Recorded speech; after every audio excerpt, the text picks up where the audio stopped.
सिद्धाश्रमोऽयं परिपूर्णरूपम्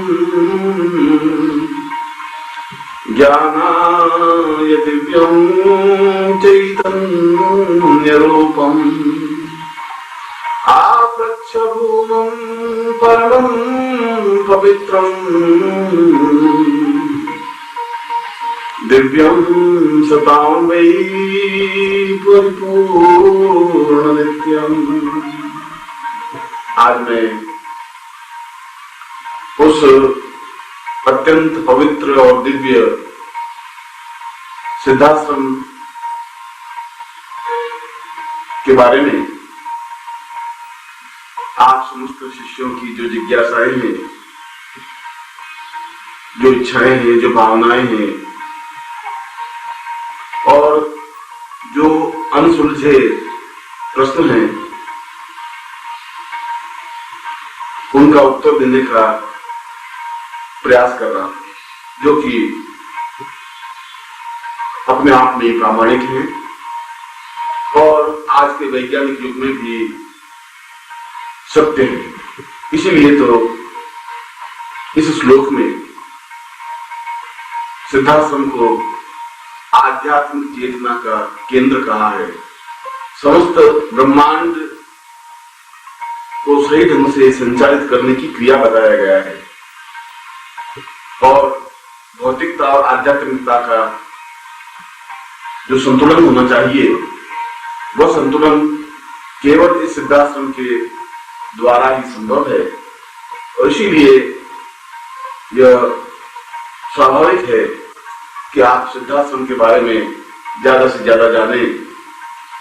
और ये प्रश्न केवल आपके ही प्रश्न नहीं है, ये समस्त साधकों के प्रश्न हैं, अधिकतर शिष्यों के प्रश्न हैं, अधिकतर चिंतकों और विचारकों के प्रश्न हैं। इसीलिए आज की इस पवित्र मेला में आपने जो कुछ प्रश्न किए हैं और कर रहे हैं, मैं परम पूज्य गुरुदेव स्वामी सच्चिदानंद जी को पूर्ण श्रद्धायुक्त स्मरण करता हुआ उन प्रश्नों का समाधान करने का प्रयास कर रहा हूँ। क्या है इसके बारे में हमें कुछ बताने? सिद्धाश्रम में एक चेतना पुंज है, एक आध्यात्मिकता का आधार, एक बेस है। क्योंकि जीवन में भौतिकता केवल आदमी को स्वार्थी और क्षणमय, कपट और व्यभिचार युक्त बना देती है, उसके मन की वृत्तियों को अत्यंत दूषित और विषैली बना देती है। इसलिए इस भारतवर्ष की भूमि पर, या यूं मैं कहूं कि पूरे ब्रह्मांड में, एक ऐसा भी स्थान है जो अपने आप में अद्वितीय और श्रेष्ठतम पवित्र धाम है, आश्रम है, जिसको वेदों में भी सिद्धाश्रम के नाम से ही पुकारा गया है। और वेद तो हमारी आदिकालीन संस्कृति है, हमारे पूर्वजों और हमारे ऋषियों का आधारभूत सत्य है। और उन्होंने भी अपने जीवन में इस बात को स्वीकार किया, महसूस किया कि वास्तव में जीवन की पूर्णता केवल सिद्धाश्रम में जाने पर ही संभव है। और इसीलिए उन्होंने अपने मंत्रों में, अपनी ऋचा में स्पष्ट रूप से प्रश्न किया, वो सिद्धाश्रमां वै परिपूर्णः, सिद्धाश्रम क्या है? और इसी ऋचा के उत्तरार्ध में इसी ऋषि ने उत्तर दिया है कि जीवनम परिवै परिपूर्णतां मृत्युर्वै अमृतम गमय सारं पूर्व सिद्धाश्रम। इस जीवन में हम सत्य के साक्षात्कार कर सके, अपने जीवन में पूर्णता प्राप्त कर सके और मृत्यु से अमृत्यु की ओर जा सके, वह सब कुछ प्राप्त कर सके जो ब्रह्मांड में है, या ब्रह्मांड में क्या क्या क्रियाएं हो रही हैं, क्या क्या घटनाएं घटित हो रही हैं, जीवन का चिंतन क्या है, देवता क्या है, लोक क्या है, कौन से लोक हैं, ब्रह्मलोक, विष्णु लोक, रुद्र लोक की क्या स्थितियां हैं, वे सब कुछ आम व्यक्ति भी देख सके, इसीलिए उस सिद्धाश्रम का वर्णन विवरण वेदों में भी आया है। और इसीलिए प्रत्येक ऋषि, प्रत्येक साधक, प्रत्येक योगी और प्रत्येक चिंतक की यह धारणा है, चिंतन रहता है कि वह सिद्धाश्रम में जाए और अपने जीवन को अमृत्युवान बना दे, अपने जीवन को पूर्णता दे, अपने जीवन को श्रेष्ठता दे सके। सिद्धाश्रम में ऐसा सुना है और कुछ ग्रंथों में, महान ग्रंथों में ऐसा पढ़ने में आया है कि वहाँ अनेकों अप्सराएं भाव नृत्य करती रहती हैं, जैसे अम्बा, मेनका, रंभा, मेनका, उर्वशी आदि। तो क्या ये सत्य है? सिद्धाश्रम केवल मनुष्य लोगों के लिए नहीं बना है। सिद्धाश्रम तो समस्त योगियों का आधारभूत स्थल है और उन योगियों के लिए एक सामान्य साधिका और ब्रह्मा में या उर्वशी में या मेनका में या तिलोत्तमा में कोई अंतर नहीं है, क्योंकि नृत्य संपूर्ण जीवन का एक उमंग उत्साह है। क्योंकि नृत्य से व्यक्ति उस जमीन से ऊपर उठता हुआ गुरुत्वाकर्षण से मुक्त होता है। जमीन पर खड़ा हुआ व्यक्ति नृत्य नहीं कर सकता। और यह भाव प्रबल नृत्य इस बात का साक्षी है कि व्यक्ति के मन में उत्साह है, उत्साह है, जोश है, क्षमता है, प्रवाह है, एक नदी की तरह चलती हुई एक गतिशीलता है। और इसीलिए जहाँ देवता लोग भी उस सिद्धाश्रम में आने के लिए लायक हैं और विचरण करते हैं, ठीक उसी प्रकार से जैसे कि मैं आपके सामने बैठा हूं, और उसी प्रकार से वे अप्सराएं भी आने के लिए लायक रहती हैं।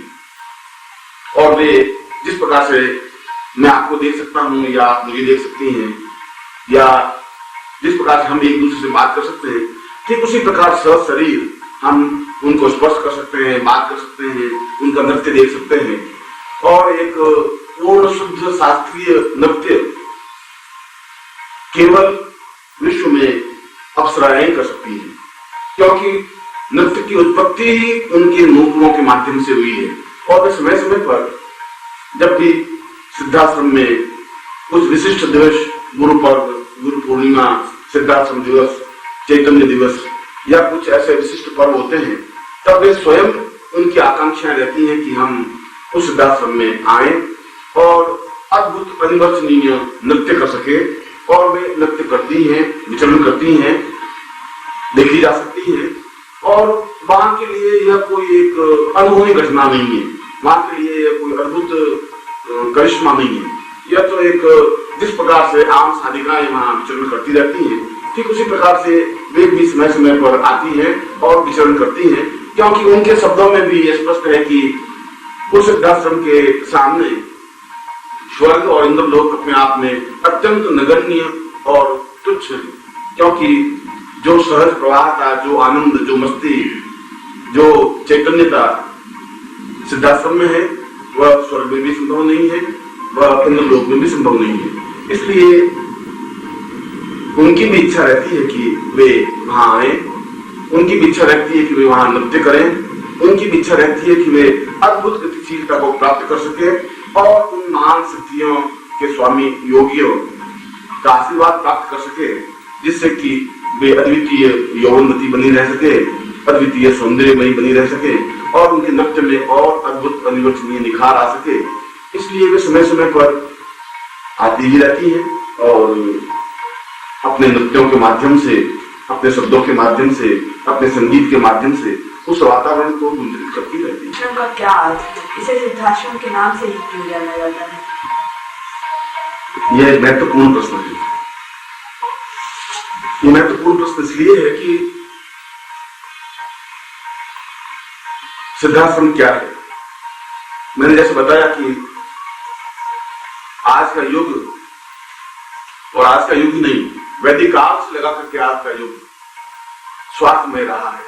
चाहे वह रामायण कालीन हो, चाहे महाभारत कालीन हो, चाहे वेदोक्त कालीन हो, आदमी में काम, क्रोध, लोभ, मोह, अहम की भावना, चिंतन, विचार रहा ही है। और ऐसी स्थिति में उस भौतिकता को आध्यात्मिकता में रूपांतरित करने के लिए एक आश्रम की कल्पना, एक आश्रम का चिंतन आवश्यक था। इसीलिए उस सिद्धाश्रम का चिंतन किया गया और एक ऐसा अद्भुत अनिवर्चनीय अद्वितीय आश्रम बना, जिसकी दीवारें तो नहीं है, जिसमें कोई टेंट या कोई छत नहीं है, मगर जो अपने आप में ही एक ऐसा आश्रम है जहां पर जाते ही मन पूर्ण रूप से पवित्र और दिव्य बन जाता है, जहां पर जाते ही आदमी को पूर्ण समाधि लग सकती है, जहां पर जाते ही मन में प्रसन्नता और एक चैतन्यता प्राप्त हो जाती है और मन का सारा विषाद, मन का सारा दुख, मन का सारा दैन्य, मन का सारा कष्ट और शरीर की सारी जर्जरता अपने आप में समाप्त हो जाती है। वह एक अद्भुत आनंद से, अद्भुत उमंग से, उत्साह से भर जाता है, उसके संगीत में गुनगुनाहट से आ जाती है। और इसीलिए उस सिद्धाश्रम में उन ऋषियों, मुनियों, योगियों, देवताओं, चिंतकों, विचारकों, साधुओं, सन्यासियों का वहां पर समावेश है। वे वहां पर कई हजार वर्षों से, कई 100 वर्षों से साधनाएं संपन्न कर रहे हैं और वे ब्रह्मांड के उन रहस्यों को ढूंढने का, ब्रह्मांड के उन रहस्यों को जानने का प्रयत्न करते हैं जो कि अपने आप में श्रेष्ठतम है, जिसको जानना योगियों के लिए दुर्लभ है। वे ब्रह्मांड के रहस्य भी वहां जाने जा सकते हैं और जाने जाते हैं। इसीलिए सिद्धाश्रम की स्थापना की गई, इसीलिए सिद्धाश्रम में उच्च कोटि के योगी हैं और इसीलिए प्रत्येक मानव का अंतिम लक्ष्य अपने गुरु के माध्यम से सिद्धाश्रम पहुंचने की भावना और चिंतन रहता है। गृहस्थ शिष्य भी जा सकते हैं, यदि वे जा सकते हैं तो उसके लिए क्या प्रयास, क्या नियम है? गृहस्थ से संबंधित है और गृहस्थ का तात्पर्य है सैकड़ों प्रकार के उलझनों में उलझ करके रह जाना। बहुत कम ऐसे गृहस्थ व्यक्ति भी हैं जो अपने आप में गृहस्थ में रहते हुए भी उन्मुक्त रहते हैं, स्वतंत्र रहते हैं, मगर एक गृहस्थ व्यक्ति भी या गृहस्थ शिष्या भी या गृहस्थ साधिका भी चाहे तो सिद्धाश्रम जा सकती है या जा सकता है, मगर सिद्धाश्रम के कुछ मूलभूत सत्य हैं, कुछ तथ्य हैं। उन तथ्यों या उन सत्यों या उन नियमों का पालन करने पर ही एक व्यक्ति सशरीर सिद्धाश्रम जा सकता है। जैसे कि मैं अगर इंग्लैंड जा सकता हूँ या अमेरिका जा सकता हूँ या न्यूयॉर्क जा सकता हूँ या मुंबई जा सकता हूँ तो सिद्धाश्रम भी जा सकता हूँ। मुंबई जाने के नियम अलग है, सिद्धाश्रम जाने के नियम अलग है। जो अपने आप में जो इस बात का निश्चय कर लेता है कि मुझे सिद्धाश्रम जाना ही है, उसको फिर 5 नियमों का पालन करना ही पड़ेगा। पहला नियम कि वह उसे ऐसा गुरु प्राप्त हो जो स्वयं सिद्धाश्रम गया हुआ हो। यदि गुरु स्वयं सिद्धाश्रम गया हुआ नहीं है तो अपने शिष्य को भी सिद्धाश्रम नहीं ले जा सकता। इसलिए यह पहली और महत्वपूर्ण अनिवार्यता है कि गुरु सिद्धाश्रम पहुंचा हुआ हो और पहुंचा हुआ ही नहीं हो। सिद्धाश्रम जाकर के वापस गृहस्थ जीवन में आने की या इस संसार में आने का ज्ञान चेतना उसको हो, या जब भी वो चाहे सिद्धाश्रम जा सके और आ सके। ऐसे गुरु का सामीप्य था और ऐसे गुरु की दीक्षा पहली शर्त और पहली अनिवार्यता होती है। और दूसरा नियम, उस शिष्य में पूर्ण समर्पण भाव गुरु के प्रति हो। समर्पण भाव का मतलब है कि अपने पूर्णता के साथ उसमें लीन हो जाने की क्रिया हो। जब लीन हो जाने की क्रिया होगी तो उसमें जितना विषाद है, उसके शरीर में जितना छल है, झूठ है, जो कुछ पाप है, वो अपने आप में उस शक्तिपात के माध्यम से जब गुरु शक्तिपात करता है तो वे धुल जाते हैं, समाप्त हो जाते हैं। और ऐसी क्रिया होने पर वह व्यक्ति, वह बालिका, वह स्त्री, वह साधिका, वह गृहस्थ अपने आप में शुद्ध और चैतन्य बन जाता है। और जब गुरु ये देखता है कि वास्तव में इसका समर्पण अपने आप में द्वितीय है, जब गुरु देखता है कि वास्तव में इसमें एक ललक है, जिज्ञासा है, जब देखता है कि और जब उसकी परीक्षा लेता है उसके बावजूद भी किसी प्रकार की न्यूनता नहीं दिखाई देता, तो दोनों तरीके हैं। कुछ साधनाएं संपन्न करा करके उसको सिद्धाश्रम में पहुंचाने की व्यवस्था करता है, या गुरु चाहे तो अपने शक्तिपात के द्वारा अपने साथ सशरीर सिद्धाश्रम ले जा सकता है। मगर यहाँ से सिद्धाश्रम जाने में मुश्किल से 1 मिनट लगता है। यद्यपि वह सैकड़ों हजारों मील दूर है, मगर वह पूर्ण वायु वेग के माध्यम से उसके शरीर को भी अपने साथ ले जा सकता है। वह एक आंख बंद करता है और खोलता है, ऐसा लगता है कि सिद्धाश्रम में बैठा हुआ है। और वहां पर वह अपने शरीर को, अपनी चैतन्यता को देख सकता है, विचरण कर सकता है, घूम सकता है, और ऐसा कुछ भी शरीर में परिवर्तन नहीं आता, ऐसा कुछ भी अनुभवना घटित नहीं होता। इसलिए गृहस्थ शिष्य भी जा सकता है। इसके लिए कोई बहुत कसौटी कड़ी नहीं है, मगर समर्पण अपने आप में बहुत बड़ी कसौटी है। ऐसा गुरु प्राप्त होना अपने आप में बहुत बड़ी कसौटी है। और गुरु के मन में यह चिंतन बनना कि मुझे सिद्धाश्रम में इस शिष्य को ले जाना है, यह भावना बनना बहुत बड़ी कठिन क्रिया है। और ऐसा परस्पर गुरु शिष्य के संबंध के माध्यम से ही बन सकता है। ऐसा एक दूसरे में मिक्सअप होने से या एक दूसरे में समर्पण होने से ही बन सकता है। एक दूसरे के प्रति पूर्णता का भाव होने पर ही हो सकता है। और अगर ऐसा हो सकता है तो वहां सैकड़ों शिष्य गए हैं, जा सकता है। इसके लिए कोई बहुत कसौटी कड़ी नहीं है, मगर समर्पण अपने आप में बहुत बड़ी कसौटी है। ऐसा गुरु प्राप्त होना अपने आप में बहुत बड़ी कसौटी है। और गुरु के मन में यह चिंतन बनना कि मुझे सिद्धाश्रम में इस शिष्य को ले जाना है, यह भावना बनना बहुत बड़ी कठिन क्रिया है। और ऐसा परस्पर गुरु शिष्य के संबंधों के माध्यम से ही बन सकता है। ऐसा एक दूसरे में मिक्सअप होने से या एक दूसरे में समर्पण होने से ही बन सकता है। एक दूसरे के प्रति पूर्णता का भाव होने पर ही हो सकता है। और अगर ऐसा हो सकता है तो वहां सैकड़ों शिष्य गए हैं, सैकड़ों बालिकाएं गई हैं, क्योंकि वहां कोई उम्र का बंधन नहीं है। अगर 20 साल का बालक अगर चाहे तो उसी तथ्यों को लेकर के सिद्धाश्रम जा सकता है, और 80 साल का वृद्ध भी जा सकता है। इसलिए एक शिष्य चाहे वो गृहस्थ में है चाहे संन्यास में है, यदि उसके पास ऐसा समर्थ और अद्वितीय गुरु हो, यदि गुरु से प्राप्त दीक्षा हो, यदि गुरु के प्रति पूर्ण समर्पण हो, और गुरु यदि किसी प्रकार की भी परीक्षा ले तो उसमें पूर्ण सफलता प्राप्त करे, और जब गुरु ये एहसास करे कि इसमें वह क्षमता आ सकी है, मेरे प्रति समर्पण की भावना पूर्णता के साथ आ सकी है, हर कसौटी पर कसने के बावजूद भी, हर परीक्षा में इसको कसौटी पर खड़ा करने के बावजूद भी इसमें वह चिंतन, वह भावना, वह श्रेष्ठता, वह दिव्यता आने की क्रिया है, तब अपनी तपस्या का अंश उसमें प्रदान करता है। और जब तपस्या का अंश प्रदान करता है तो उसके शरीर के पंचभूतों में से, और 5 पंच तत्व हैं, जल, अग्नि, वायु, आकाश, और इन 5 तत्वों में से केवल वायु तत्व रह जाता है।